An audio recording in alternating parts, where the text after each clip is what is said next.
తెలుగు రాష్ట్రాల ముఖ్యమంత్రుల మధ్య జరిగే సమావేశం చారిత్రాత్మకమైనదని ఏపీ ప్రత్యేక హోదా విభజన హామీల సాధన సమితి కన్వీనర్ చలసాని శ్రీనివాస్ తెలిపారు.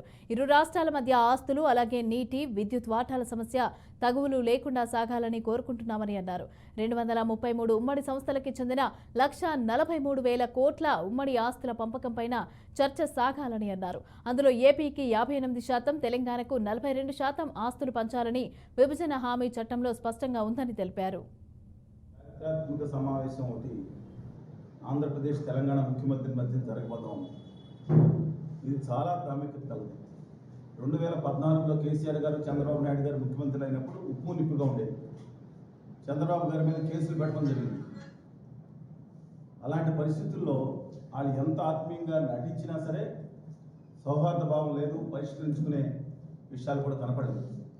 సుప్రీంకోర్టు ఆంధ్రప్రదేశ్కి ఉన్నత విద్యా సంస్థలో 58% వాటా ఇవ్వమని చెప్పి సర్వోన్నత న్యాయస్థానం జడ్జిమెంట్ ఇస్తే తెలంగాణ ప్రభుత్వం దాన్ని అమలు చేయలేదు. సరికదా కేంద్రంలో ఉన్న ఆదాని గారి ప్రభుత్వం కూడా వాళ్ళకి మద్దతు పలుకుతా ఈ విధంగా పరిస్థితున్నప్పుడు చాలా ఇబ్బందికరమైన పరిస్థితులు వచ్చినాయి.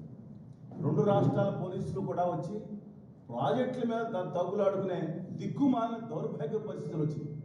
దీనిలో 58% విభాజిత ఆంధ్రప్రదేశ్కి రావాలని ఉంది. రేషియో ఫిక్స్ అయిపోయింది. వివాదం ఉంది.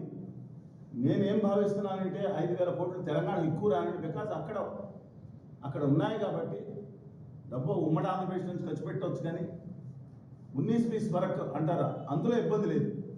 మొత్తానికి త్యాగం చేస్తే ఇబ్బంది, కానీ మిగతాది ఇబ్బంది లేదు.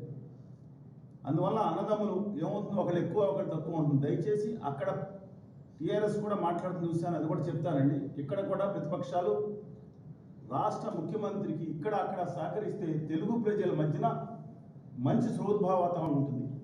డెఫినెట్గా కేసీఆర్ గారి విషయంలో విభాజిత ఆంధ్రప్రదేశ్ ప్రత్యేకంగా అయిన తర్వాత హైదరాబాద్ కానీ మిగతా చోట్ల కానీ 99% ఎక్కడ కోస్తా రాయలసీమ ప్రజలపై ఎలాంటి ఒక అనుచిత చర్యలు జరగలేదు.